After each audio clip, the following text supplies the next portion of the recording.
Last time on Graveyard Cars. The 1971 CUDA tribute car that I introduced recently is about to have its final metal work done on it. If we can get a manufacturer to build some of the inner structure pieces for the roof that they're not building right now, we could build a car out of a catalog. You're going to virtually see this car be built before your eyes. Without a doubt, this is the most intricate build we've ever done. This station will remain on the air. On this episode, we're trying to make this car look exactly like a real Hemi CUDA. This is the very first car we've ever built from the ground completely up. Social media, the world loves Doug, but you don't know what it's like working with this guy. It does look like nail polish. Oh no! They're coming to get you, Barbara. in Springfield, Oregon, dead Mopar muscle cars are coming back to life. Restored by Mopar master Mark Warman. I'm a liar and a fat mouth. His daughter, Allysa Rose. Why would you do that? His painter, Will Scott. Got one job. And his cousin, Dougie. Oh, hi, Mark. Welcome back to Graveyard Cars. So what I'm doing right now is I have two qualified good helpers in Michael and Noah. We were kind of falling behind out there in the mud room, and come to find out Michael's a great mud guy. But to get the most out of somebody, competition's always the best. So they're a good group of guys, but you do kind of play them against each other because each one wants to outdo each other, which the end result is just a quicker, better quality job here at the shop. Michael's nickname, we started that with meat sweats. That's all he eats. Will calls me meat sweats only because of one time, seasons ago, I rusted one car because it was a hot summer day and I didn't have any gloves on. And ever since then, it's just said I got meat sweats and the name's just stuck, and that's just Will. Noah jumps in, DP90s it, because paint won't stick to metal without the DP90. I have the paint mixed up already, just because we haven't gotten to that point yet. So he just goes in there, DP90s them, paints them, and then we're good to go on those. Then it's about 3 coats of the single stage, and we spray the Hemi orange on it. We have a special Hemi orange on these. So we mix it up, we just hold the metallic out of it. You know, all the Hemi orange cars we do has that metallic in it. On these, it's not supposed to. So we actually have a batch made up, ready to go, no metallic in it. 3 coats on these, and then they're done.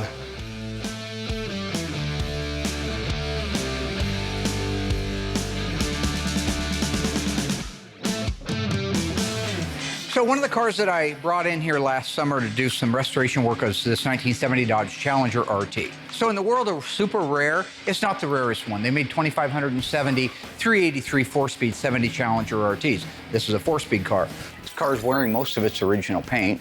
It's very similar to a couple of cars that I drug out of the Sutherland, Oregon area 15, 20 years ago with the same symptom. This thing got popped in the nose and it got popped hard and took the whole front end off. One frame rail's still hanging on the car, but the rest of it all got ripped off and destroyed. The gentleman brought me the car to do just the body and the paint work. We're gonna fix the front end on it. We're gonna put the pieces back where they belong. We're gonna do all the body work, the metal work, the mud work, paint it, assemble it, put the windows in it so they roll up and down like they're supposed to, put the back glass in it and the headliner. That's what we call a body and paint. So at that point, he can take it home and put his engine, transmission, drivetrains, and all that stuff, the interior. He can build out the whole car himself. He's a mechanical guy. He just doesn't have the ability to do all of the body and the paint, and especially in this particular case, the structural repairs.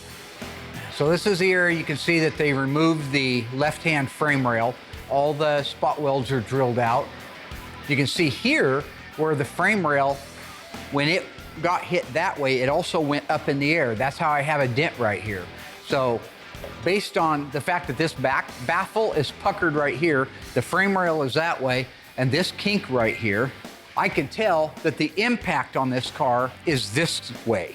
So when you're looking at a car like this, if you take your time and you have some experience in the business, you can almost figure out what happened to it by looking at the direction things went during the primary part of the impact, and then the adjacent things that are part of the secondary part of the impact. So here's a great example of Newton's theory of opposition. For every action, there's an equal and opposite reaction. See these dents? Those dents don't come from a hammer. That's from the drivetrain that was in this car when it got hit. Because when it got hit and went up and stuffed that rail over, the engine was sitting still at the time of the accident. When it got hit, it banged over off of the right-hand floor opening and back into the center again. That's what caused that dent, is inertia. The secondary damages are the things that happen as a result of that trauma. It could be the engine and transmission, for example, in a hit like that. They're suspended in rubber. It's a rubber motor mount, it's a rubber transmission mount. Rubber has flexibility. The car stopped suddenly, but that engine kept moving. So it would have damage to the right frame rail in addition to the impact, but then it would come back because it's made out of rubber and bounced off the left frame rail, and it could have hit the center tunnel with the transmission. Secondary damages aren't just limited to an engine and transmission. For example, if you go back to our 1971 Phantom Cuda, the one that started it all, and you look at that animation, that's a good example of how primary and secondary damage work. That car got hit so hard in the right front corner that the roof actually buckled. It went so high in the nose that when you look at pictures of it, you can see that there is a dish in the roof. That's secondary damage. There is a dent right here in the rocker. As you can see that, see how far in that's caved right there, the bottom of the rocker and the side? I can promise you that's secondary damage from the front end. Because this would be a hard one to put in there without wiping out the entire side of the car. But if it got stuffed into a ditch and knocked into a rock or a wall, it would cause that. Same thing for the pinch weld. Why is that pinch weld all wadded up? Because that car was flying sideways. If you look here, this is a nice flat frame rail, both sides, nice and flat, no kinks, no puckers from this baffle back. But if you see that kink right there in the baffle, that normally is flat. And the only way that get pinched up and come this way like that is because that frame rail is over that way. But it's over here, it's not over back here. I don't see any spot welds pulled out of the floor. That means I've got a kink in the rail, and right there's your kink. Because that metal's gotta go somewhere, right? That's exactly where it bent over at.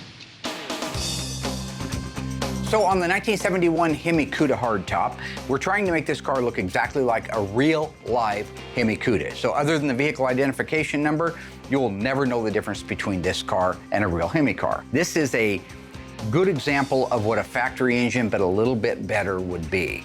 One of the things I've enjoyed a lot this season and last season was watching Doug and Allysa work together, because Doug is a better teacher than I am from the standpoint is he's not a smart ass. He's not always going for the joke like I do. He's very, very professional with her and respectful of her, and he really does try to spoon feed her the stuff that's second nature to him. So in the early days, the engines had solid lifters with adjustable rockers. Well, this one is really unique because it has hydraulic lifters and adjustable rockers, but I believe this is going to be the first time that Allysa and I go through the adjustment of the valve train together, and this should be a lot of fun. So I've already cranked the engine around to where it's on top dead center, number 1, and here on the damper, I've got the zeros lined up for TDC, top dead center compression stroke, number 1 cylinder. Now you remember the engine cylinder orders. Yeah, they hop back and forth, so it's 1, 3, 5, 7, and 2, 4, 6, 8. Phenomenal. Since we're all set up and ready to adjust, let's go ahead and refer to the book and see how we're going to do these steps. Oh, you already got it open? Yes. We're starting here at B. Set the crankshaft so number 1 is at TDC compression stroke, and we're going to adjust number 2 and number 7 intake valves. Okay, that sounds good. And we're going to keep track of it on this sheet as we do it. Okay. Here we go. So 2. Yep. And 7. Intake. What we're going to do is we're going to back the adjusting screw off until we have some free play in the push rod.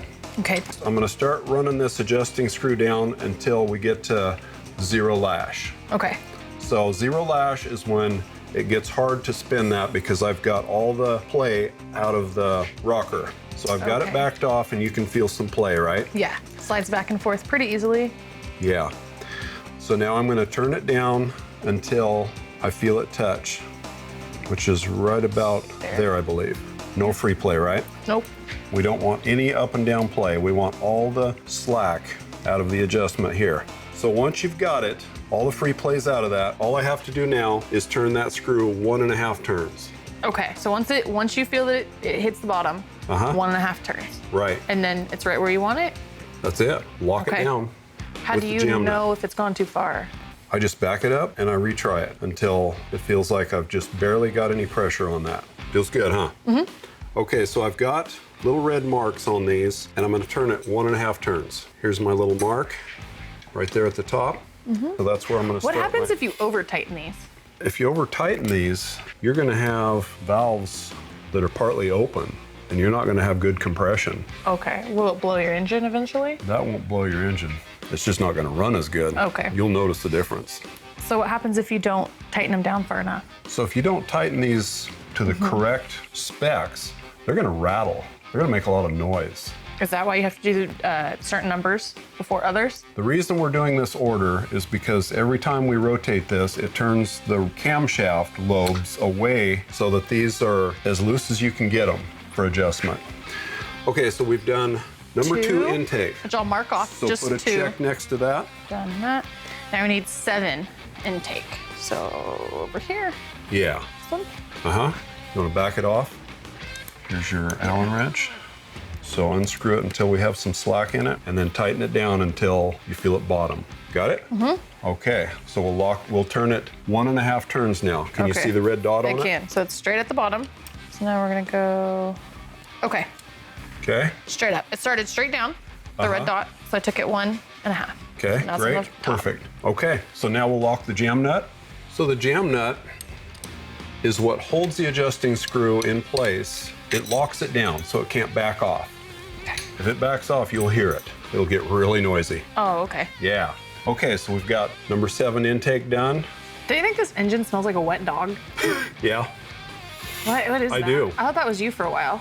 No, it was not me. I told you the sheepdog's gone.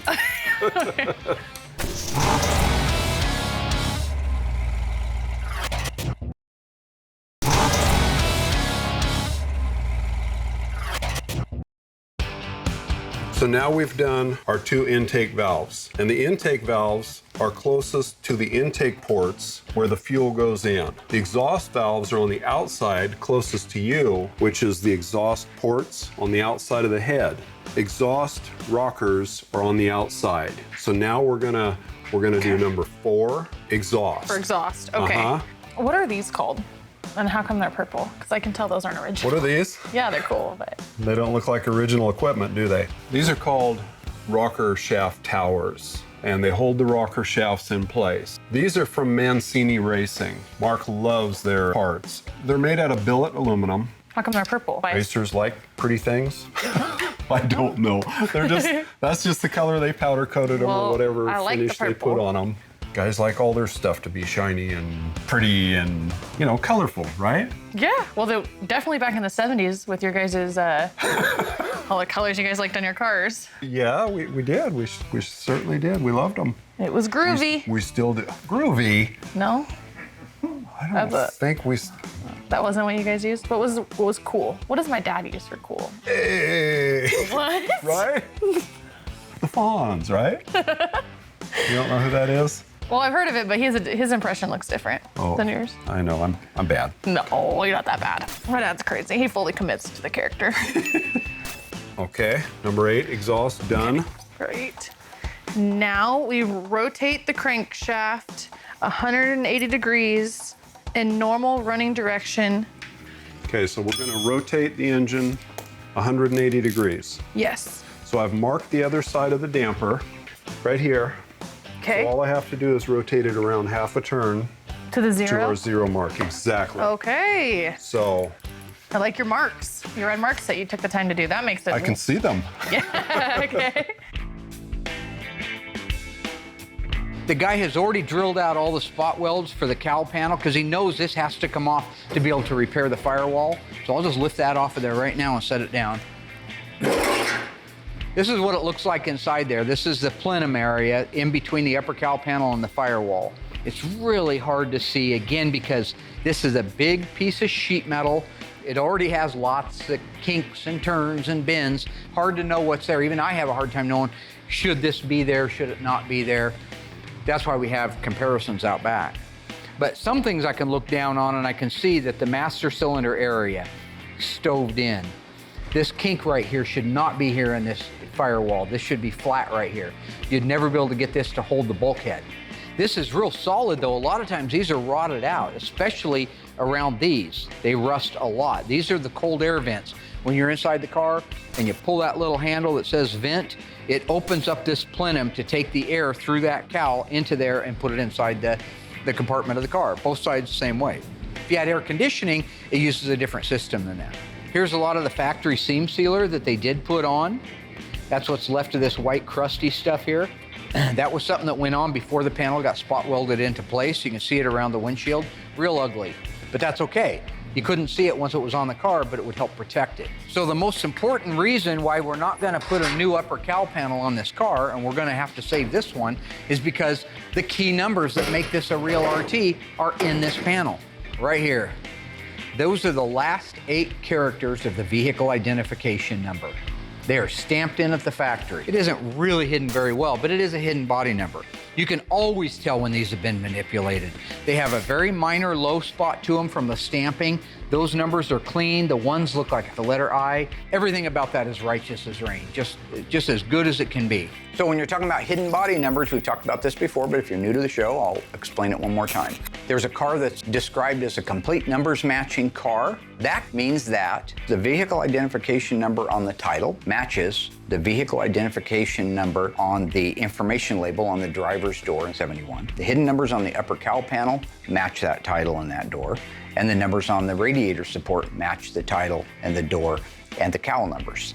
Then you go to the engine. The vehicle identification number is still stamped in that engine that matches all those things, and the transmission. And you should technically have the fender tag there with the vehicle identification number on it. That is a complete numbers matching car. Now, we don't take every car on in the world that's brought to us. It isn't that I don't want to fix every car, but there's a lot of things that play into it. I mean, the amount of money that it costs to do, is it justified if it's a 318 car? Probably not. But in this particular case, I'm invested in seeing this car come back to life because it does have the original engine, the original transmission, the original cowl with the hidden numbers in it, the original upper radiator support. It's wearing its original paint. The floors are in really nice shape. I mean, if it hadn't been for this accident, whenever it happened, that took the nose off of it, this car could probably still be on the road today. So in my mind and in my heart, I think the right thing to do is make it as affordable as possible for the guy and get him back his car in paint. All right, let me tighten down. Okay, so you got it. That's it. We did it. We're done? Yeah. Hey, that was nice. That really went smooth with your help. Keeping track of everything the way you did with all the reading and writing and all that kind of good stuff. Yeah. So we did it. Yeah. Nice. Well, that wasn't too hard at all. It wasn't. I mean, the book was definitely helpful, letting you know which numbers, but it wasn't hard. You could do this. Thank you. You're welcome. Thank you so much. Anytime. Here, I'll hand you back your tools. Really? I mean, I'll keep them. One other favor. Mark got this intake system we have to put on this thing. Yeah. And there's a lot of reading. Could you help me with that? You said anytime. Sure. Well, yeah. Mark and I have no idea how to install this. My dad doesn't know how to do this either. That's what he He can't come says. out here. Maybe you could help us with it. Oh my God. Okay. Thank you. Can't say no. Thank you. The 1966 Dodge Charger was really a revolutionary car. It was luxurious. The interior was even more luxurious.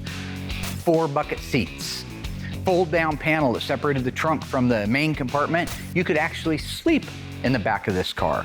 Had an electroluminescent dash. That meant that at night it looked like the instruments glowed in the dark. It was also one of the first cars to feature hideaway headlights. You could get other options if you wanted to pay more, but those were standard. What option could you not get in a 66 Charger regardless of how much money you had? Was it speed control, power windows, air conditioning? If you think you know the answer, stay tuned after the commercial break. We'll find out together.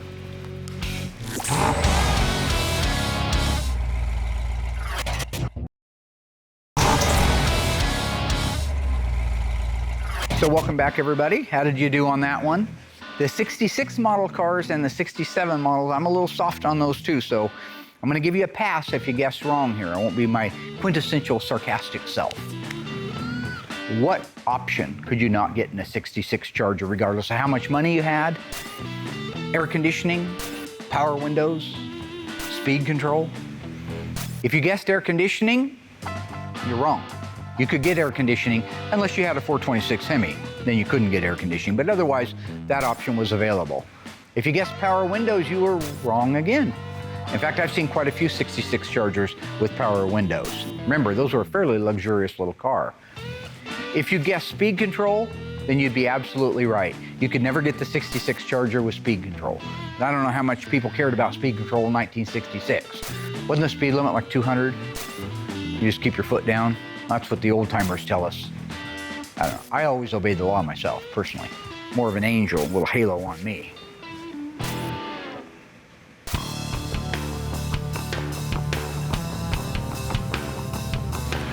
Okay, so today what we're working on is putting the intake manifold on the Hemi engine with the fuel injection system, and it's kind of new to me, so all we're going to do is put the intake on, take the throttle bodies off, and we're going to tape everything up and get it ready for paint. Now again, when it comes to building this engine out, we want it to look and function as close to factory as possible, except that the owners wanted fuel injection. The fuel injection system that we chose was an Edelbrock. The intake manifold, at a glance, looks very similar to a factory intake manifold. Obviously there are differences in it, but it's the same profile. The reason we're putting this on now is because we want to get it painted with the engine. And so we're going to bolt the intake on, take the throttle bodies off, get it all ready for paint, and then we're going to ship it down to Will. Is the reason why we're putting the manifold onto the engine and then sending it off to Will to be painted, is that how they did it in the factory, or is that how my dad would like us to do it today? Well, that's the way they did it from the factory. The intake was painted with the engine, and this is going to look like a factory original setup as far as when the hood goes down on this. You're not even going to tell that those are underneath the shaker hood. And so it's a real low profile system. It's going to look really original. So can you explain to me how the fuel injection system works with the engine?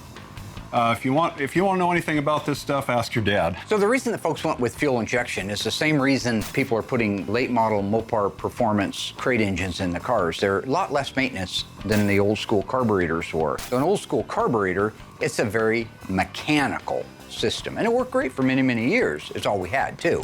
There's a little plunger that goes up and down in there when you step on the gas. That little plunger forces gas through the veins of this carburetor and out these little jets. That's the accelerator pump. So when you're sitting at an idle and you step on the gas, that gets the car moving. The accelerator pump goes bad, so all of a sudden the car stumbles when you hit the gas in the beginning, or you can't get it started when it's cold. Fuel injection gets rid of all that. It's all a computer that's controlling it. It just shoots the right amount of fuel in that engine needs based on the information that the computer is feeding to it. It's a sophisticated system, and with the Edelbrock system, it allows me to be able to put it on a car and make it look exactly the way the car would have been from the factory, but with today's technology. So it's a maintenance-free induction system for a 71 Hemi Cuda. So I've already got the gaskets high-tacked in place on the heads. I've got the end rail gaskets glued down. I've got some right stuff in the corners, so all we have to do now is get some high tack around the gasket surfaces on top, and then I'll set the intake on, we'll put the screws in, and we'll bolt it down. Easy. Yeah, Okay. that's what you said. We get to play with this good stuff again, right? Yeah, that's not too bad. No? It's just sticky. You don't think so? Okay, so is that too thick, or does that look good? Yeah, go right across everything. Rub it down to where it's thin. Like that? Perfect. And do yeah. I go across the... All the way. We have the intake ready. I've got the torque wrench ready. It's like nail polish. Nail polish. So Nail polish, huh? Nail polish. Oh no! Right? It does look like nail polish. It's a beautiful color. Here you go. Okay, so our 71 Hemi Cuda Tribute is coming along nicely. Here's what we've done in the way of welding. Welding means it's not moving again. It's the final stuff. So we have our front and rear frame rails, torsion bar cross member. Those are all set up the other day. The trunk pan is welded in place. The under seat pan is welded in place. We have the front leaf spring hangers installed. Now, those do two things. They connect the frame rail in the rear to the rocker. That gives it its strength in the rocker. Plus, it has the 4 holes in it for the leaf spring hanger at the front of the leaf spring. So we have those installed on both sides. The rockers are installed. The frame rail to rocker reinforcement plates, there's 3 pieces that make those up. Those are installed. And we just finished installing the A-pillar for the right-hand side. We're gonna do the A-pillar for the left-hand side here shortly. Now, it's really important to make sure that the A-pillars go exactly in space where they belong. If that A-pillar is leaning too far forward, too far back, too far out, or too far in, you can't put any of the other pieces on it. You can't get the roof to align up to it. You can't get the door to go on and have a good fit against the quarter. The fenders won't fit the doors. So making sure, measure, measure, measure, 3, 4, 5, 10 times, because every time you weld something, it can move a little bit. Make sure those A-pillars are exactly where they go in space before they get locked down. So all we have left now as far as floor work goes is the main floor pan and the step wells. We're gonna put those in next. Once we have the A-pillar and the inner and outer wheelhouses at the very back, we can bring our roof section in and set it down, and that thing will start looking like a car. We just go right in. We've already pre-fit this several times to get the heights of the frame connectors. So this should just go in and set down fairly nicely. Like that. So we line those two up right there. And you should have your screw hole right here. Looks like. Beautiful. Let's go set the other side.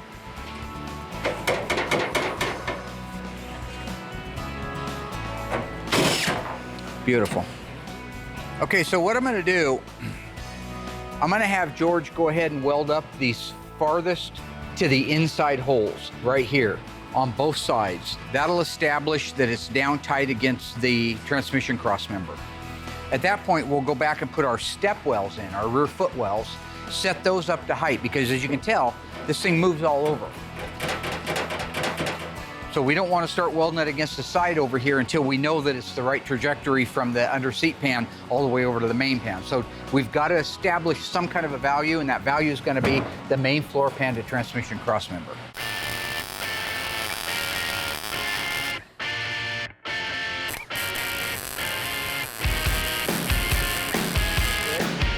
Your dad really gets on me to check things real carefully. Feels pretty good. Okay, I'm gonna set it right over the dowel pins on the ends. Tell me how we're looking. Good. Needs to come over a little bit right there. Right there. Okay, so we got it. It's in place. Looks good. Looks good. All right, now what we're gonna do is drop all the bolts in all the holes, so there'll be 8 on each side, and we're gonna be really careful that we don't drop anything into this engine while we're working.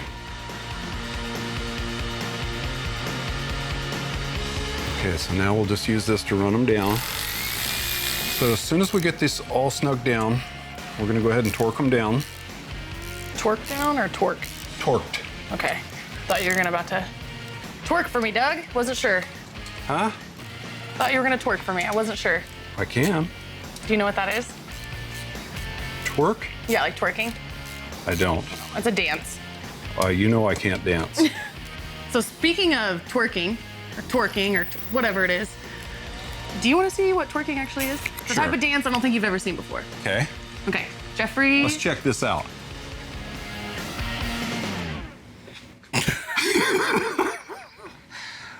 Oh, boy. You don't think you could do that? No, Your knee's a ma'am. little too No, stiff? ma'am. Yeah, my knee's too stiff. It's not for everyone. Oh, it ain't. Whoa. Let's get back to work, okay? No twerking here. It'd be funny to see you try, though. I don't have my Frankenstein boots. Okay. Neither does your dad. What we're doing is compressing those end gaskets right now. That's The cork gaskets on the end. See how yours are going back? They're going further down. Uh-huh. So let's go over it again. Okay. Start in the middle and work your way out. We're just trying to bring it down to where the end gaskets are compressed.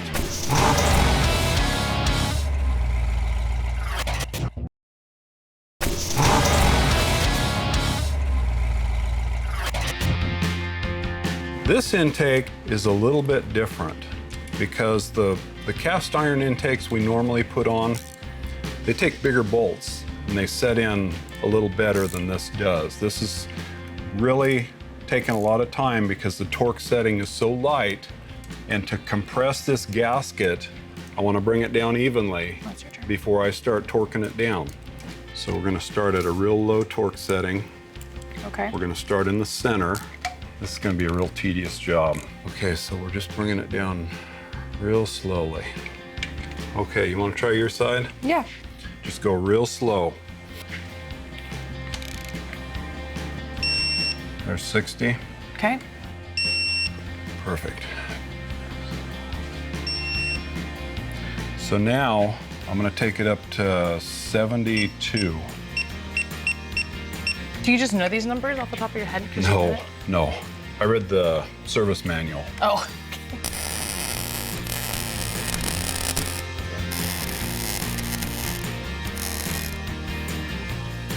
So the main part of the welding is done on the floor. That's what really gets its strength now. Now you've got the rockers tied together with the floor, tied together with the front frame rails. So now you've like got unibody structure on the bottom half of this car. So now we're gonna put in the rear footwells. The datum plane is very important. It's the height of the frame. In this case, it's a unibody, so it's frame rails and floor pans that make up the structural integrity of the unibody. All right, good, set that down. So we'll set this in here. This one overlaps on that. You'll want to pay attention to how it's supposed to be. But again, you can see how low our floor pan is. In this particular case, you've got a floor pan that sags in the middle, all right? And the step wells, same thing, they sag in the middle. There's nothing under them. The sides are fine. They're setting on the frame rails and on the rockers. But getting the datum plane and the height of the floor pan is very important. That's why we roll a jack underneath there. We set everything in place. And you watch as we slowly jack up the center of that floor pan inside the tunnel. And as it raises up, you'll see all of the pieces come together. The step wells begin to fit and curve around the tunnel like it's supposed to. And when that's done, we take a measurement to make sure that the datum plane, the height, is exactly where it's supposed to be. Once it's where it's supposed to be, while it's under a load, we weld everything up.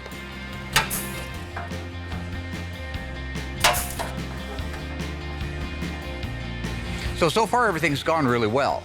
We're doing a combination of plug welding and spot welding. And the reason for that is the manufacturer, when they built these, they had different equipment than we did. So our spot welder, it's a great spot welder. The AIM had it for years, good old workhorse, but it doesn't get in everywhere that the factory ones could. So in those cases, we have to do a plug weld. We drill a hole, the metal underneath it is pressed tightly against the panel that we're welding to it. We fill it with MIG. So those are a plug weld. The spot welds you can see. What's really fun about this is when you look at the trunk floor and under seat pan and the things that we could really do a lot of spot welding on, it's so cool to look at that because it's exactly the way the manufacturer did. So when you step back now and look at this car, you're gonna have a hard time knowing exactly how many pieces are new on it. Little do you know, almost every piece is new on it. This is the very first car we've ever built from the ground completely up. So I'm really looking forward to moving to the next step and getting that roof on there. So all we gotta do left, right, is unbolt these bad boys and take them off and we're done. One thing I'd like to do first is put the valve covers on just to kind of give us a little more protection against dropping anything down in here. Sound good? Yeah, that's okay. These aren't the right ones, right? These are not correct for this engine. We're just using them for paint. You want to pop that one on there. Just a couple nuts on each side just to hold it in place. Okay. All right. Sounds pretty good. That should keep the paint out. Okay, so now we can go ahead and remove the throttle bodies. The reason we went with this, the intake manifold looks very similar to a factory intake manifold. It also takes throttle body carburetors rather than ported injection. It takes these throttle bodied looking carburetors, if you will. Those allow us to be able to put a factory shaker base on those. Once that factory shaker base goes on, then we can put the shaker assembly on it. Shaker assembly goes on it, you install it in the car, you close the hood down, and you've got what you think is a 426 Hemi dual 4 carburetor engine. In reality, it's a 426 Hemi with electronic fuel injection. It's a really slick way of marrying old school and new school together. Okay, we did it. It's ready to go to paint. Today we installed the electronic fuel injection manifold and it went great. Not only did I learn something, like I always do when I work with Doug, Doug also learned something. You learned about torquing and I learned about the EFI manifold. Okay. No, we had a great day. Everything went really good. Yeah, this is the first one of these intake systems we've installed. We're pretty excited about the way it's gonna run. So yeah, we had a good day and I'm glad I didn't call in sick today. Want to see another torque video? Another torque video? Yeah. Yeah. You want to see another Why torque not? video, Jeffrey?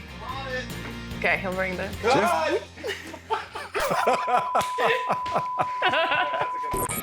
So we have learned that the Plymouth Superbird is an exceptionally rare bird, that it was built out of necessity to compete at NASCAR in 1970. I have a true or false question for you here to see just how much you really know about the Superbird. True or false? The nose cone and the rear spoiler were both made out of fiberglass to save weight. If you think you know the answer, stay tuned after the break and we will find out together.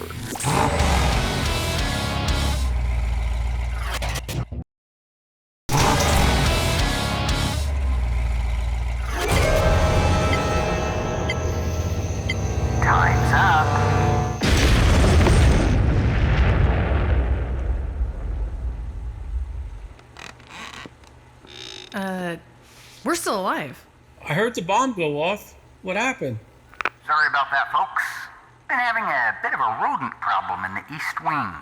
Thought perhaps I nip it in the bud. Take that as a warning, however. I'll give you just one more chance to redeem yourselves. If you fail me again, the next time, the chamber won't be empty. Die Hard 2?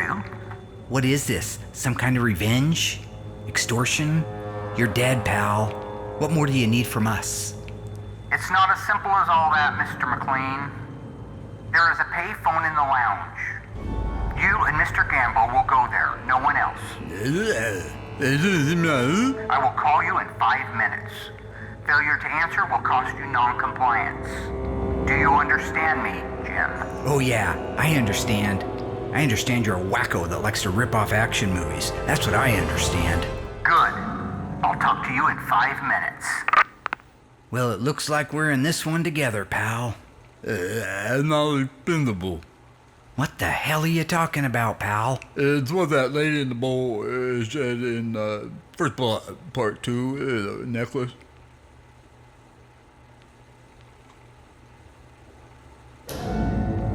You're not going to believe this, but I'm in this big house right now, and there's this whole group of people here having some kind of dinner party. And one of them is my boss from... Excuse us, sir. Excuse us. This is an urgent police matter. We're going to need to commandeer that phone. What are you guys... Ow. Wait, hey. Whoa. As I was going to St. Ives, I met a man with 7 wives. Every wife had 7 sacks. Every sack had 7 cats. Every cat had 7 kittens. Kittens, cats, sacks, and wives. How many were going to St. Ives? My number is 555. And the answer... How do you, like the German accent? I gotta work on it. I do Peter Sellers a little bit better, but, now you have 30 seconds to figure it out, or this place is history. Whoa. Talk about deja vu, pal. So, McLean, I got it. There's the old one guy who wants to say, there's not the wife or the kid. This is the one guy. One. He goes, 0, 1. It's food, man. Better go puke. Thanks for the help, pal. But as you're well aware, I don't read. Time's up, buddy.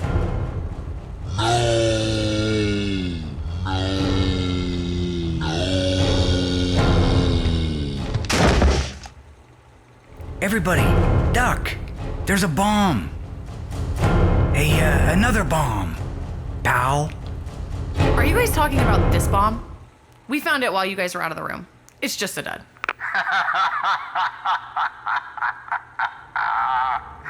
Oh man, this is too easy. I'm getting pretty sick of this pal.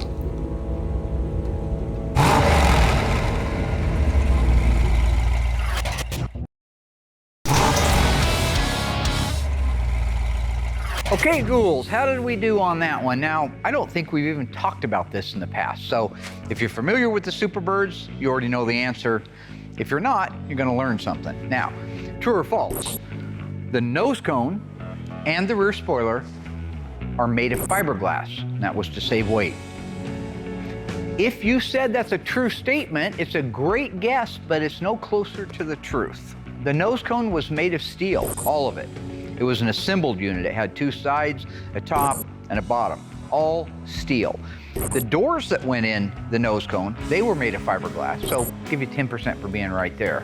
The rear spoiler was a cast aluminum part, so they were trying to save weight, but if you've lifted one of those, they're not a whole lot lighter than steel would have been back in the day. So, oh, and just so you know, the hood is off a 1970 Dodge Coronet.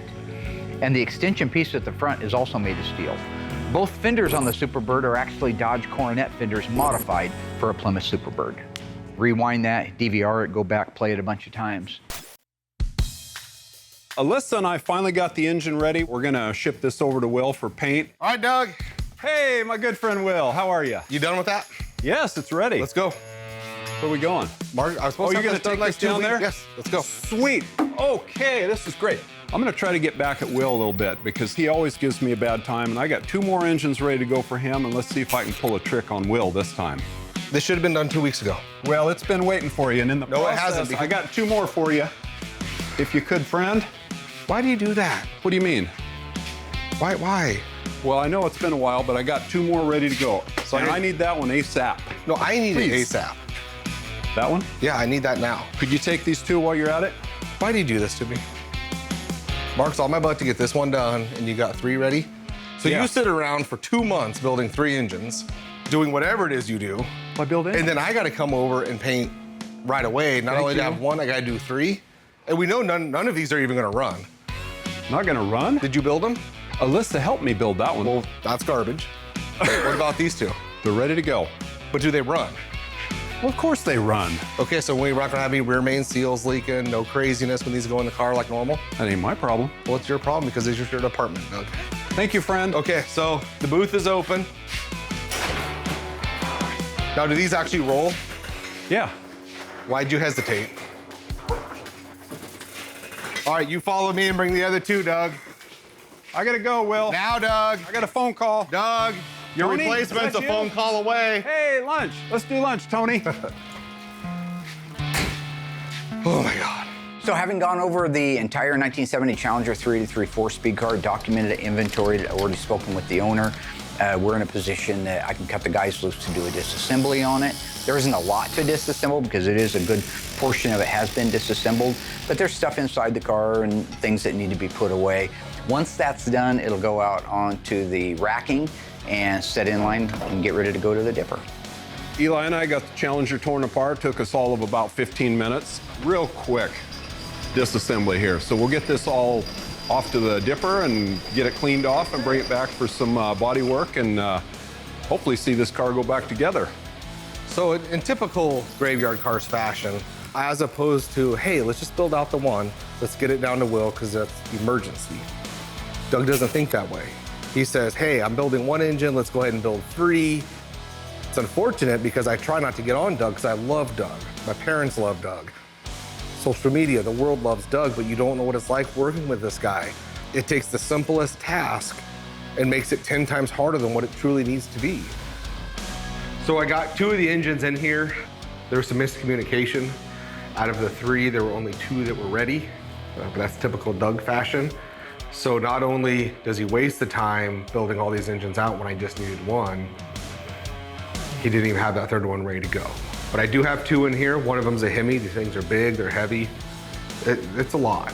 But I finally have them. I'm gonna spray 2 out of the 3, get this done, get them back to Doug. Doug's an awkward guy.